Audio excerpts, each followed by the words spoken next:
Hello everybody, it's the Historical Gamer once again, and today we're returning for a new update video, something we haven't done in a little while, and that's because there was a major announcement made yesterday by Slytherin at their most recent Home of Wargamers event.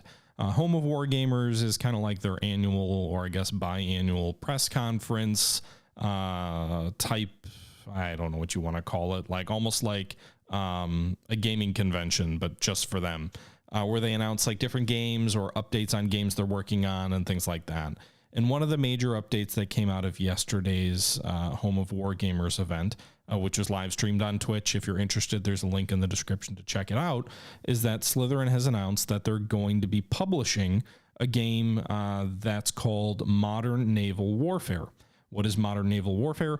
Modern Naval Warfare is a game that puts you in the shoes of a captain of an American Virginia-class nuclear fast attack submarine. It is going to model the Virginia Block 1, 2, 3, and 4. So there's 4 different variants of the Virginia, which will be in the game. There are newer variants to the Virginia, but they won't be in the game, at least not yet, because I don't know that they've been like released. I'm not up to speed on the Virginia building process or program or whatever, but essentially the newest of the new American fast attack submarines, and you're going to be a skipper of one of these submarines. In the game, which you can see footage here, which is taken from the live stream that they did yesterday, as well as some of the screenshots that they posted on the Steam page, you are going to have a control center where you as the captain can give orders to different crew stations, give orders to the sonar men or receive reports from them, give orders to the fire control team, the helmsman, whatever you would need to do to fight a nuclear attack submarine. Or if you want, you can actually walk around the control room or the command information center. They kind of use both abbreviations, and you can interact with those individual stations. So you can sit down at the sonar room and click all the different buttons on the screens and interact with that display, or sit down at the fire control station and plot a fire control solution for your Tomahawk missiles or whatnot. I think that's a pretty neat thing. It feels a little bit like Carrier Deck in sort of the way they've presented the ability to move around and interact with different stations. I don't mean that in a bad way. I do wonder how they're going to balance that, because I think one of the issues of a game like Carrier Deck had, which had this sort of similar concept, but for like a near future sci-fi-esque type futuristic aircraft carrier with like drones and everything like that, was that there wasn't really any AI input or ability to sort of control other stations without you having to sit down and man it yourself. There was no AI, and so the game had, the developers in the interview at Home of Wargamers today said, listen, you can do this as as the skipper, you can be in charge of everything in the control room, or you can be just a skipper where you're at the captain's basically post and you get reports from your sailors who are going to be manning these different stations, and then you just kind of tell them what to do somehow. And so that would be more like being a real captain in a submarine, right? The captain of a sub isn't sitting down at the sonar station or at the helmsman station to like take control of an individual station. So like you'll have that flexibility. Additionally, the game is also going to let you play with friends, so you could do sort of a co-op experience where maybe one of your friends would be the sonar operator, one would be a fire control operator, and one would be the helmsman, and you're the captain, and figure it all out yourself that way. I think that is another interesting possibility that the game is talking about bringing together. And I think it's really cool. Like, we haven't seen a modern sub sim in a long time, and they're talking about doing a lot of different things, having all of the sensors they're supposed to have, having the virtual, the virtualized mast, which gives you the sonar picture, the periscope picture without actually having a lens that you're looking through. So it's kind of, safer for the sub, because you're not exposing the sub quite as much as sticking a sonar. Oh my God, I keep saying sonar. Sticking a periscope up above, above the water. The game is going to, I believe, have a map that they said is 1,200 by 1,200 kilometers, so pretty big map. They indicated it would take about 2 days to sail from one end of the map to the other at a 1-to-1 time compression at flank speed in a Virginia class. They're going to have all the required sensors, all the required weapons that, a modern American submarine would have. It's a fully 3D map, so you're going to get, and you're seeing things like this in the trailer and the images that I'm sharing here at the time that we're talking about this. But you're going to have, missiles flying in a 3D world. You're going to have explosions. You're going to have, presumably pretty cool visuals. I think the water actually looks pretty darn good too. I think a lot of these games kind of cheap out on like water physics and how they look, but everything they've shown so far looks pretty darn cool. Presumably you're going to have a whole bunch of OP4 weapons and systems that you have to deal with. The game's map, the initial map that the game is coming with, looks at the South China Sea, which I think is very topical, for anyone who's commanding an American submarine right now. Apparently they're using real world weather and date specific, conditions, a full day and night cycle.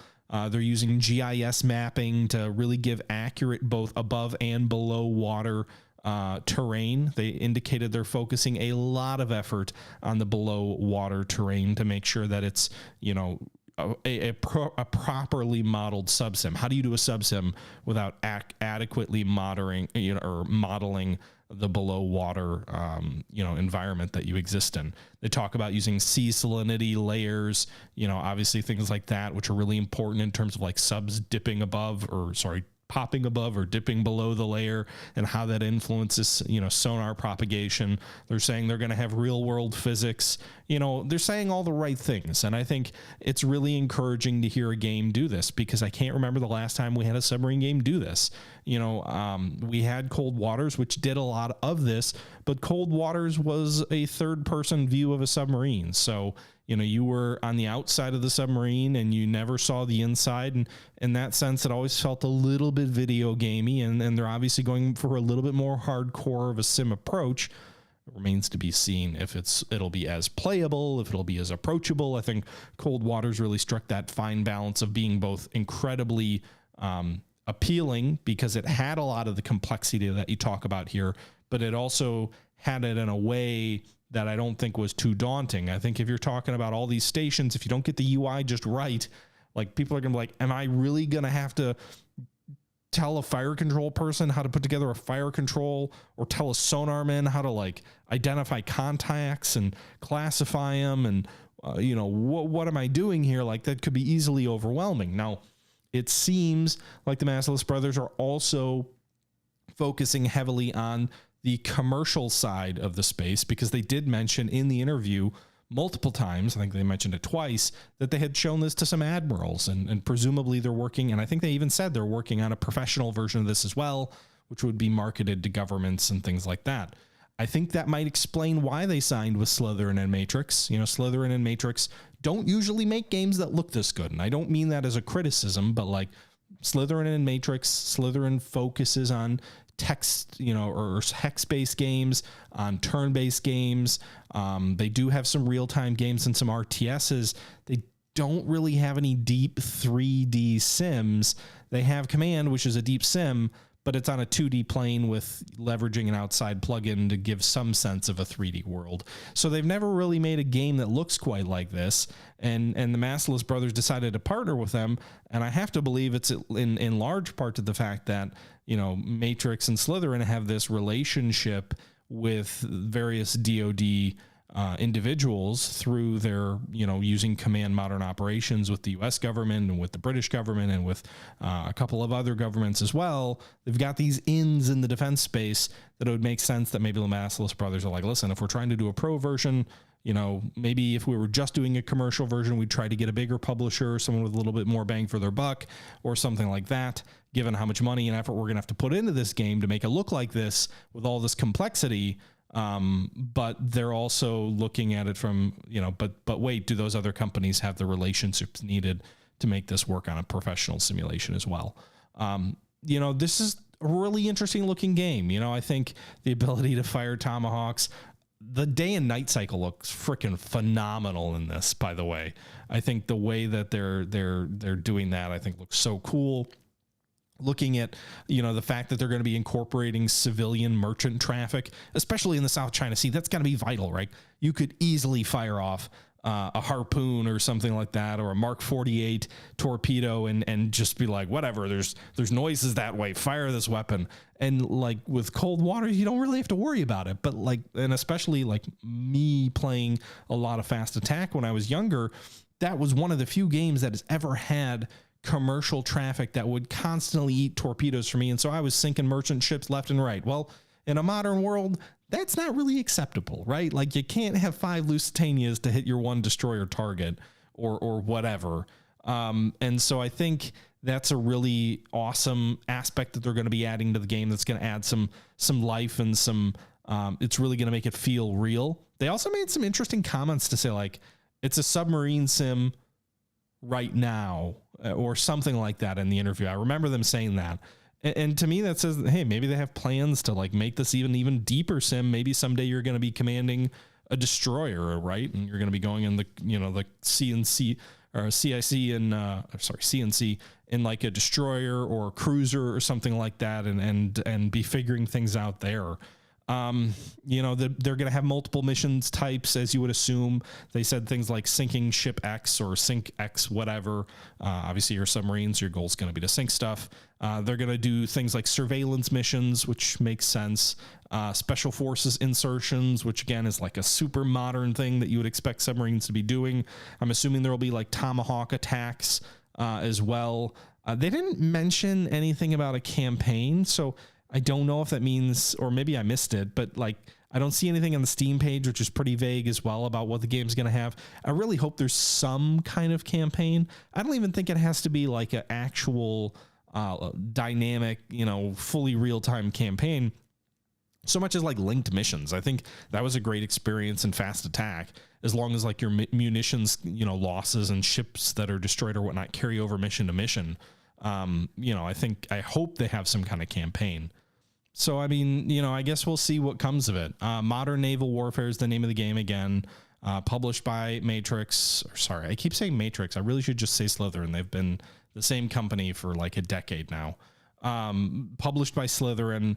They mentioned multiple times in the interview, like, it's about the realism. It's all about the realism. It'll be interesting because, I've held off on saying this throughout the video.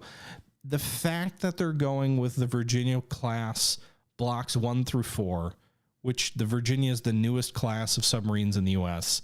The fact that they're trying to be so realistic, I think it's going to be really interesting to see how they model this. Because as I've said, we haven't seen a modern sub sim like this anytime recently. Even Cold Waters' focus was really on the Cold War, where we do have some information about different classes of subs or systems or doctrine or things like that. We have very little information about the Virginia class because it's so new, because it's out there.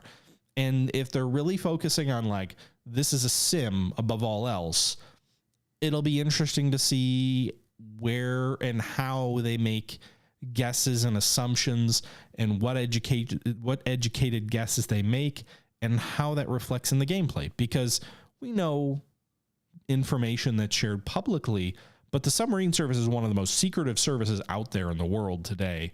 The Virginia class has got to be one of the most secret, class of submarines out there. It's the newest American class, and America keeps their hands very close to the vest, if you will, on that kind of information. So it'll be really interesting to see how they figure out, like, all right, we're trying to make this it feels like they're trying to make it a DCS type sim, but they're trying to do it in a place where the amount of information that you're going to have to make a game that accurate is going to be somewhat limited. So they're going to have to make a lot of guesses. And I'm really curious to see both how they do it and how people respond, because I'm not big on the sim space, right? Like, I don't play a ton of DCS. I play IL-2 every once in a while, but like simmers are like, they take the stuff seriously. And so like, if anything, I mean, like, was it the F-16 version of DCS where like someone got caught stealing classified documents in the development? Like, DCS does it from a flight sim perspective, but they tend to do older aircraft, right? They just recently released the F-14A and B. They just, I think it was, or maybe it was just a B. They just recently released the F-18C, which is a plane that was introduced like over 40 years ago and is being retired by everyone now, as well as the F-16. Like, these are old platforms, like they're new aircraft, quote unquote, to the games, but they're systems that have been out there for a long time. They've been exported to a ton of countries. There's a lot of documentation out there. The systems are starting to be retired. Most of their original avionics and tech is all obsolete and out of date. And so while it's not like all declassified, like, we have a lot more information and documents and whatnot to base our assumptions on how things work, how the systems work, all of that, to build a high fidelity sim. I don't know that we have any of that information for subs of the Los Angeles class, even, that were built 40, 30 years ago, let alone the classes that are being built now. So I think, you know, if that's the goal, is to be hyper realistic in the public version of the game, they're going to have to make a lot of guesses and assumptions, and it'll be interesting to see how that goes. And if they get any sort of semblance of, you know, pushback from folks, or if there's a lot of discussion there, or, you know, how accurately it models submarine warfare. Not that any of us will be in a position to know, because if you're not a former submariner, you probably don't know what you're talking about on that regard, at least in terms of like modern submarines and what's going on today. But yeah, I think it's interesting, really interesting, really exciting. It feels like Slytherin is taking, you know, kind of stepping up their game and working with, you know, the next generation, if you will, of both grog and high fidelity type games that look good, that really are deep in the details, but that also, you know, I think appeal to their audience and whatnot. I'm excited to get another sub sim. We don't get enough of them to begin with. I'm sure I'll cover it on the channel, but I hope you guys, you know, find this video interesting. Please do let me know what your thoughts are. I wish I had more information to share. I wish I had more details to really speculate on. I mean, they mentioned that like some of the video footage from the trailer of the control room where you're kind of walking around is taken from a VR mode. So VR support is definitely going to be in the game, won't be required. I think I already mentioned this, but the control room or the CNC is going to have all the screens, and all the different systems are going to be clickable. You know, they're trying to make it a hardcore modern sub simulation at first, so maybe they're going to expand it beyond that. The initial map is 1,200 by 1,200 kilometers of the South China Sea. They'll be adding more maps after that, so it won't just be limited to the South China Sea forever. I don't know if you'll have to pay for them or not. Obviously, they didn't really get into that. The game is still over a year away, or about a year away. They're saying that it sounds like the earliest release would be Q3, sounded like probably more realistically Q4 of next year, so we're still a ways away, but they said Q3, Q4 of next year. Maybe that slides into 2023 as well, but I mean, it's a pretty good looking, you know, it's at least a good looking demo or trailer or mock-up or whatever they shared with us so far for a game that's still a year away. We already talked about the missions. We talked about the sea salinity and using things like the layer and whatnot. Weather, modern day and night cycle, GIS mapping, and then also weather, civilian traffic. So yeah, I mean, we don't have a lot of other information. I think I said multiplayer support with co-op is sort of a big feature here. But I'm really curious to see what comes of it. Let me know your thoughts below, guys. I really want to know what you guys think. Are you excited about this or not? A couple of other housekeeping matters before we wrap up. Gonna be live streaming, hopefully. My daughter's been like really finicky with going to bed, which makes streaming difficult, especially at like reasonable hours. But I'm hoping to stream the next episode of War in the Pacific tonight at 9 o'clock Central Standard Time on my Twitch channel. Link in the description. So if you are interested in that, check that out. And then we'll be returning to Ultimate Admiral Dreadnoughts, not Thursday, because Thursday's going to be War in the Pacific, but Friday. I'm intending to continue the series with the British unless any patches have made it impossible to do so. I've just been busy. Frankly, I was sick. I got the stomach flu on Sunday, out of commission for multiple days. My family all had the stomach flu Friday, Saturday. I got it Sunday. I was basically knocked off my feet until Tuesday, and it's just been crazy. So yeah, anyway, back on my feet now. That's why we haven't had a video in a couple of days, but I hope you guys enjoyed the video. Really interested to see what you guys all say in the chat. and what your thoughts are. And that's all I got for you today. So I hope you guys have a great one.